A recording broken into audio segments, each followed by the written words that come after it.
problemi që shtrohet është që pse u mor ky vendim, bazuar në cilat interesa dhe kujt i shërben një vendim i tillë. Pra, me sa shoh unë, me sa analizoj unë, ky ka qenë një vendim që është marrë thjesht në nivel personal, për arsye personale të Edi Ramës, i cili përpiqet që ta heqë vëmendjen nga problemet që ai ka me Shtetet Bashkuara të Amerikës për sa i përket drejtësisë. Dhe përpiqet që të përdori shtetin shqiptar si vegël këmbimi, si këmbyes për interesat e veta personale. Ky është problemi, sepse rreshtimi i Shqipërisë me Shtetet Bashkuara të Amerikës nuk është problematik, përkundrazi. Ajo që është problematike është se kujt i shërben, me çfarë arsye, cilat janë arsyetimet diplomatike, çfarë merr në shkëmbim shteti shqiptar të kësaj mbështetje të gjithanshme. Nuk është e kushtëzuar kjo mbështetje me asnjë interes të ngushtë të shqiptarëve,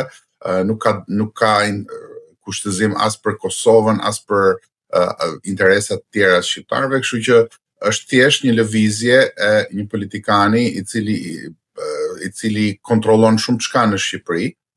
për të mbrojtur interesat e veta personale dhe për të dalë për ta vënë veten në një dritë të duhur me Shtetet Bashkuara të Amerikës.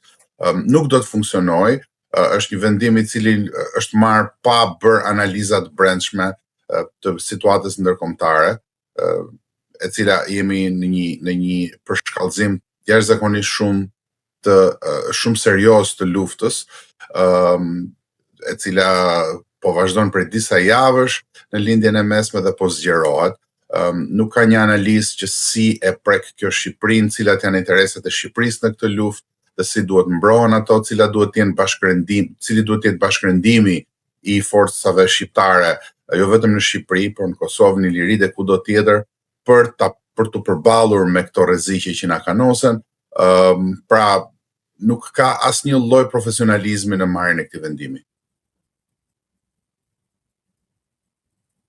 Ngritja duket sikur më shumë se sa një, po themi, vendim për të mbështetur Shtetet Bashkuara të Amerikës është një vendim që bëhet në mënyrë që Rama t'i bie në sy Shtetet Bashkuara të Amerikës për të thënë shiko unë jam me ju. Pra, a duket si kjo qasje si sa një vendim që thuhet po ne jemi përkrah Shteteve Bashkuara të Amerikës lidhur me luftën që po zhvillohet në Iran. Padyshim që është kështu, por jo vetëm për Ramën, por Rama është duke marrë përsipër që ta bëjë këtë në emër të Parisë të Tiranës. Pra, ajo që Paria e Tiranës kërkon është që të mos i preken interesat brenda për brenda shtetit shqiptar, të mos i preket sundimi i shqiptarëve dhe të vazhdojë kjo status quo ku mbizotron hajnia e tyre, ku mbizotron antishqiptaria e tyre, ku mbizotrojnë shumë fenomene negative të cilat SPAK-u dhe drejtësia e re po përpiqen t'i kundërvijnë. Këtu ka një problem shumë të madh sepse përveç faktit që përdoret shteti si një instrument privat i njërit apo tjetrit, kjo është tani më pjesë e një historiku të gjatë që në Shqipëri shumë çka merret vendim për interesat e ngushta të momentit. Askush nuk sheh pak më larg se sa dita e sotme, se sa ngjarjet e ditës, sepse në fakt nuk kanë asnjë lloj interesi për të mbrojtur interesat kombëtare, interesat e shtetit shqiptar dhe për të përgatitur për problemet dhe për situatat shumë serioze të cilat po afrohen mjerisht. Sigurisht që zoti Rama e bën këtë për t'i shpëtuar lakut, por jo vetëm të vetit, por e gjithë Paria e Tiranës, sepse duhet ta theksoj edhe një herë tjetër, e kemi thënë disa herë këtu, po ja vlen që të theksohet. Paria e Tiranës vepron kompaktësisht si një trup i vetëm, secili ka detyrat e veta. Edhe kur protestojnë, edhe kur hedhin molotov, edhe kur duket sikur po luftojnë kundër regjimit, interesi i tyre i ngushtë dhe i gjerë është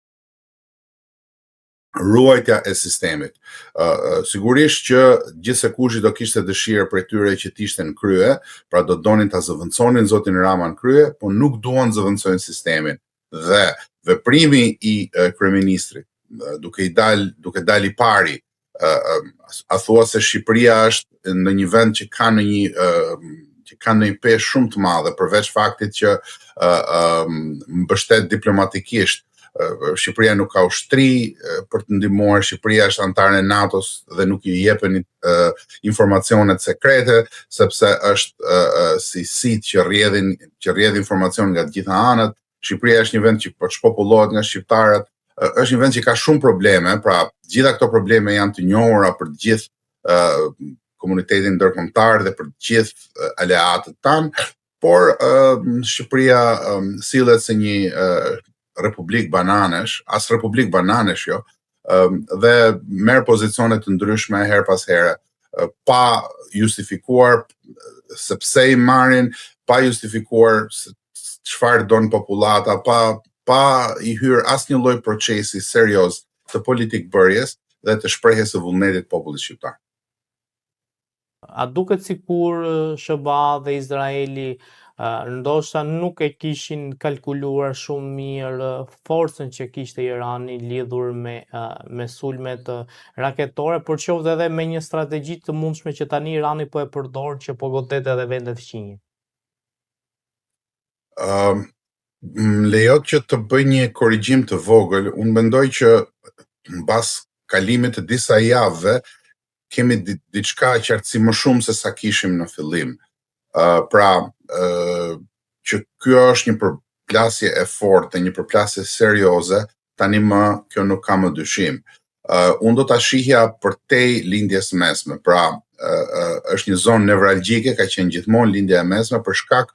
të asaj që është aseti vetë më i madh, që është energjia. Dhe lufta që bëhet në shumë plane në lindjen e mesme ka për bazë pikërisht aksesin tek burimet energjetike. Le të mos harrojmë që një pjesë e mirë e Azisë, duke përfshirë Kinën, duke përfshirë Japoninë,